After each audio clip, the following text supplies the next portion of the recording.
हर हर महादेव। ये भाग तीसरा है। मैं इसमें जल्दी जल्दी कहानी कहती हूँ, काफ़ी टाइम हो जा रहा है, सुनने में फिर अच्छा नहीं लगेगा दोस्तों। फिर उसके बाद में क्या होता है, गुरु बहना माफ करिएगा, बार बार दोस्तों निकल जा रहा है। तो फिर इसमें क्या होता है कि जब वो प्रसाद देती है देवरानी, तो गांव की औरतें बहुत खुश हो जाती हैं। बाद में जब प्रसाद अपना देखती हैं खोल खोल करके, तो फिर अपने में बातें करती हैं कि हीरे जवाहरात सोना चांदी का प्रसाद दे रही है।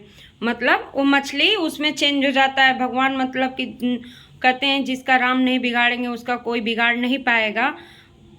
गलती से तो मतलब गलती में की हुई गलतियां 100 गलतियां भी भगवान माफ़ कर देते हैं। कभी एक गलती भी जैसे जानबूझ करके करो तो कभी माफ़ नहीं होता। इसलिए सोच समझ करके और डरना चाहिए। भगवान से तो कुछ भी नहीं छुपा है, चाहे कितने भी झूठ बोल लो सच बोल लो।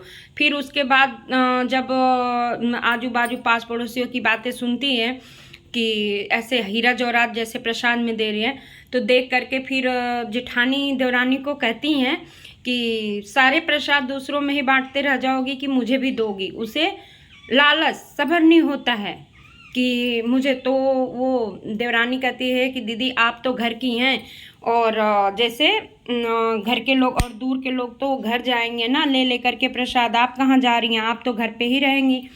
तो उसके बाद में वो देवरानी ऐसे बोलते हुए फिर जेठानी को प्रसाद देती है। तो सेम वैसे ही देती हैं जैसे मुट्ठी बांध करके उल्टा करके। तो फिर जैसे ही लेकर के जेठानी को तो सब्र नहीं होता।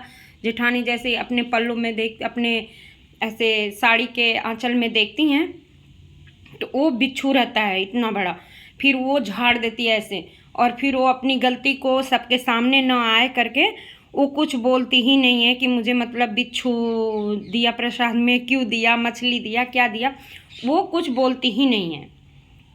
और फिर अपने मन में सोचती है हे भगवान, मैं तो भगवान को मतलब कि शंकर भगवान को मछली 1.5 केजी मछली लाने के लिए इनको बोली थी, तो इतना हीरा जवाहरात और सोने चांदी में बदल गया।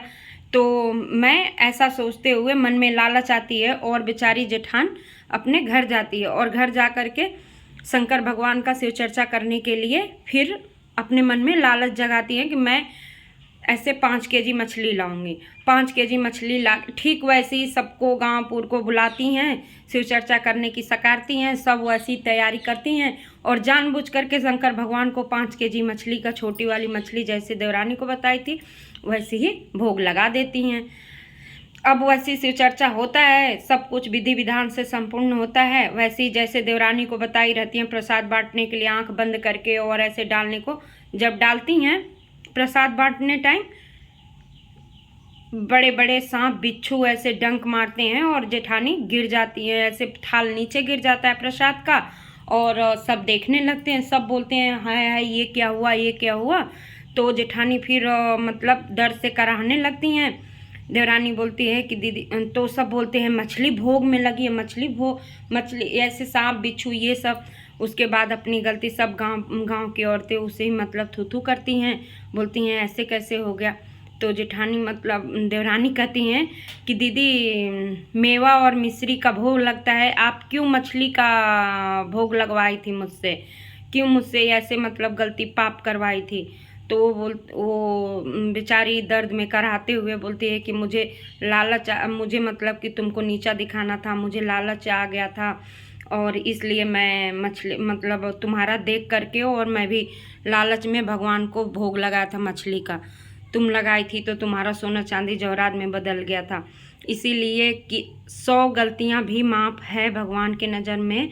इसका मोरल लास्ट में यही निकलता है कि तुम अनजाने में कितनी भी गलतियां कर दो भगवान माफ़ कर देंगे, लेकिन जानबूझ करके एक गलतियां भी नहीं माफ़ कर पाते हैं।